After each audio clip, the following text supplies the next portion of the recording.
Back with another video on this channel, and it is a match preview. I haven't done this yet this season, and I know starting halfway through the season isn't the best thing to do, but we're here. I'm going to try and upload these more consistently and try and upload the next couple games that we have, at least minimum the next 4 games, because we have Brighton, West Brom, Crystal Palace and Newcastle. 4 games realistically we should be winning. We've just come off a brilliant win against Chelsea. A win where we didn't even have Aubameyang playing. He didn't even come off the bench because we didn't want to risk his little injury. Thomas Partey wasn't there. We had Pablo Mari and Holding, a partnership that we haven't really seen start. And we won 3-1. Convincing win as well. We were on top for the whole game. Chelsea had a couple chances here and there, but we were always going to win that game. Now, like I said in my last video, this does not mean I'm Arteta in. I am still Arteta out. That could change if he brings us up the table in the next couple months and we finish in a good spot. However, nothing will do for me if it's not Champions League football. If we're not playing Champions League football next season, I don't think Arteta is going to get us to where we want to be. People are saying that he only had one transfer window. That doesn't matter.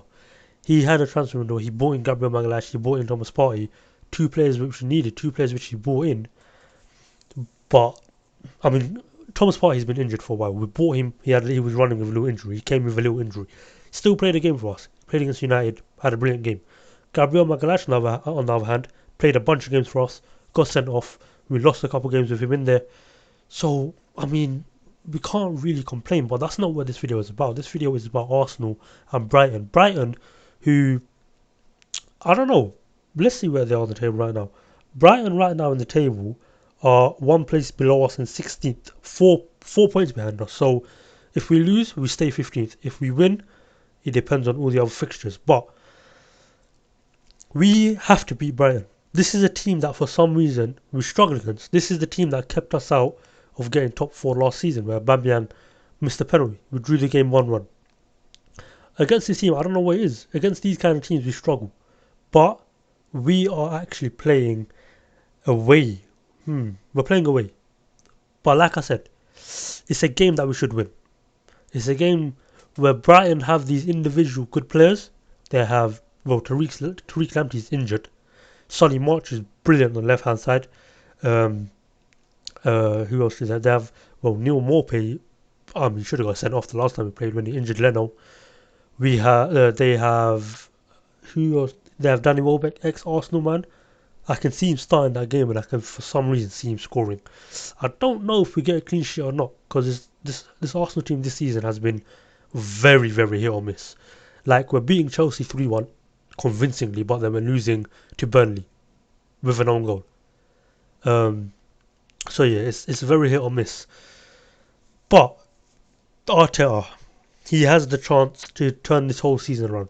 With the next 5 games potentially, if we can, go on a good run and then go to Southampton with a good couple of results, we could genuinely turn the season around and put ourselves in the fight for top 4. Because United drew against Leicester. Leicester drew again today against Crystal Palace, so they're dropping points. Tottenham lost to Leicester. Since beating us, Tottenham have drawn twice and lost twice, so we could catch up to them potentially. Obviously, we beat Chelsea, and Chelsea drew today to Aston Villa not too long ago, a couple of minutes ago actually. So teams at the top of the table are dropping points, and this is Arsenal's chance to capitalise. With Chelsea having already played today and drawn, we've now got a game in hand above them, which is Brighton, which is a game we need to win. We're playing away actually. We're playing away, but it's a game we need to win. Now let me get into the starting 11 that I personally think that we're going to be using. Let me zoom in for you guys. I think we're going to have a couple players rested, but at the same time we're going to have a lot of first team players starting, because we played 2 days ago. We played on Saturday, whereas many teams played on Sunday and then played on Monday, like Chelsea for example. They had a lot of rotation in the team today. But I think we've had a lot of players rested, a lot of players that didn't start against Chelsea or came on late against Chelsea that could potentially start this game. I could be way off with the lineup, or I could be completely right with the lineup. And I think this is the team we're going to use. I think we're going to use Leno in goal because, well, goalkeepers, they are a massive part of the team, but they don't run as much as anyone else on the field, so they don't really need much resting. And he's pretty much our only keeper. With Larson, with the absolutely shocking performance in the Europa League, Matt Macy's not really going to really play for us, is he? So I think Leno is the obvious choice. In right back, I've actually gone with Maitland-Niles because I think Bellerin will get some rest. I think Maitland-Niles, this is a perfect game for him to rotate in, get some minutes on the board for himself against Brighton, who'll be defending Solly March. I think it'll be a good one-on-one between them two. I think, yeah, he'll be defending Neil Maupay, Connolly, whoever plays on the left-hand side. I think it will genuinely be a very, very good game for him to come in and get some minutes on the board and show Arteta why he should be playing over Bellerin, because everyone knows personally I prefer Maitland-Niles over Bellerin. And there's actually another reason why I put Maitland-Niles in the team, which I'll get onto later, but I think Bellerin's played a lot of games this season. I think he's played every game if I'm not mistaken. So I think he'll be rotated. I think he'll be Maitland-Niles. Cedric has a chance of playing, but I don't know. I think for the attacking ability, for a bit of pace, I think Maitland-Niles will start this game. I could be completely wrong with that. In the centre-back partnership, I've actually stayed with the same partnership against Chelsea, Pablo Mari and Rob Holding. Reason being is Gabriel and David Luiz are still out. Apparently they're going to be missing this game and the next one before they can come back because obviously coronavirus rules. So I think we will actually stick with Pablo Mari and Holding. Pablo Mari hasn't really played many games this season, so I think he won't be as fatigued as the other players on the field. I think he can actually start this game and be fine with it. He can play the 90 minutes. Rob Holding, same as him. A lot of the time we had David Luiz and Gabriel Magalhaes starting, so Holding didn't play as many games as he would have liked. Great game against Chelsea. A performance like that, I don't think you can really drop a player after they perform like that. So I'm actually going to keep Rob Holding and Pablo Mari. Rob Holding always turns up against Chelsea. Brilliant performance, and hopefully he can thrive off that and have another good one against Brighton. In left back, I don't really think Kolasinac will be playing this game. If he does, I won't be surprised because like Bellerin, Tierney has played majority of the game this season. But with this new tactic that I see Arsenal going into after that win against Chelsea, I don't want to gas it up too much, but I think Arteta has realised that after all these losses against Aston Villa, against Burnley, the draw against who did we draw against? Southampton? No, it wasn't Southampton. Yeah, we drew against Southampton. We drew against Southampton 1-1. So after all these results, he's going to see that this is the formation we need to use. This is the tactic we need to use. And one of the main tactics was Tierney pushing forward, putting balls into the box, getting into the box. That's how he won us the penalty against Chelsea. So I'm hoping Arteta has recognised that and it's going to keep Tierney playing that style of football, because that's the style of football that Tierney plays. That's what Tierney is known for. So hopefully that doesn't change, and I'm hoping this backline can perform again. In the centre mid partnerships, I've actually gone with Granit Xhaka. Again, had a brilliant game against Chelsea. You can't drop someone after they have a performance like that. He's had a day to rest. I mean, a day in football is not, because they do all this training as well that we don't see. But I think Xhaka will start this game. And next to him, I think Ceballos will start this game. And then he was poor against Chelsea. I don't think Thomas Partey is going to be back for this one. And Ceballos is a great replacement. This is a guy actually that I would like to start every game. But the number 10 that I have, Mel Smith-Rowe, is fighting for his place right now. This is a guy that people have been screaming to start for ages. He started against Chelsea, played 65 minutes, which is why I think he can start this game. Came off early, didn't play a full 90 minutes, but he performed. Boy, did he perform. And I think it's between him and Ceballos for that attacking spot, for the attacking midfield spot, because we don't have an attacking midfielder. As we all know, Ozil probably won't play another game for Arsenal, which is sad. But Smith-Rowe and Ceballos are fighting. They're fighting. And if El Neni starts, I'll be disappointed, because he had a shocking performance against Chelsea. Ceballos didn't even come off the bench in that game, I don't think, did he? Let me check. I don't think he even did.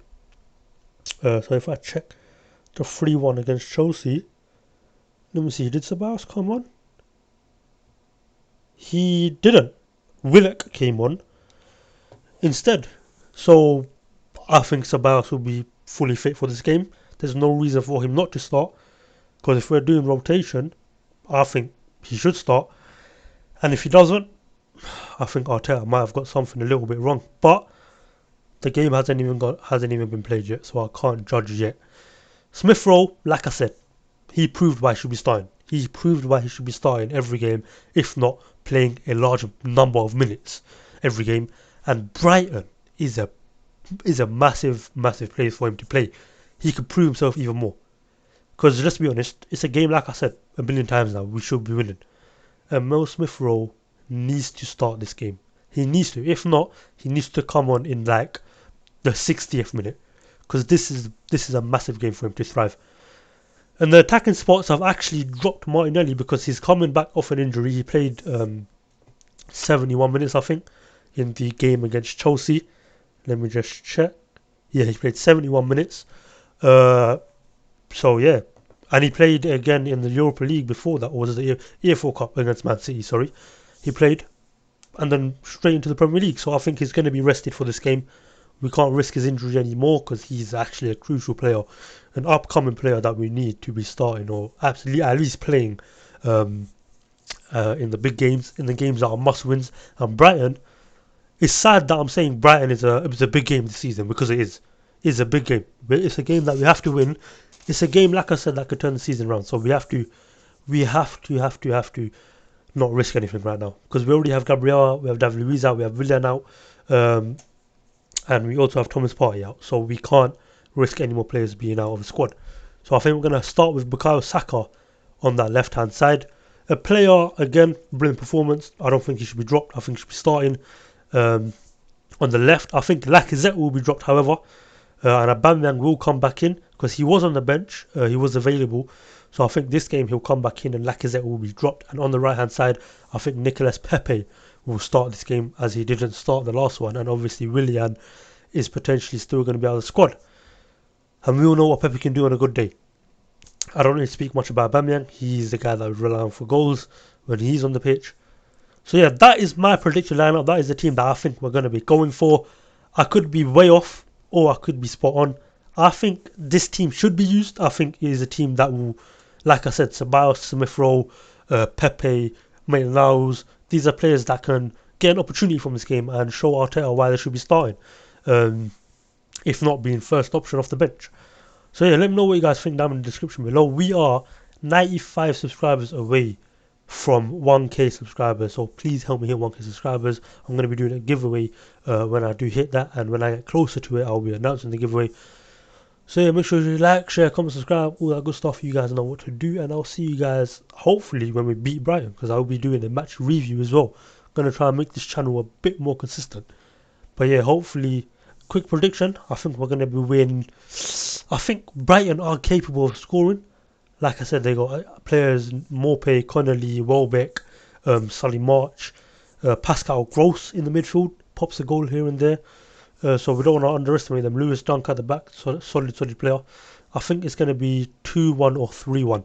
That's what I'm going for. Anyway, I'll see you guys in the next one. Hopefully, it will be me celebrating a win.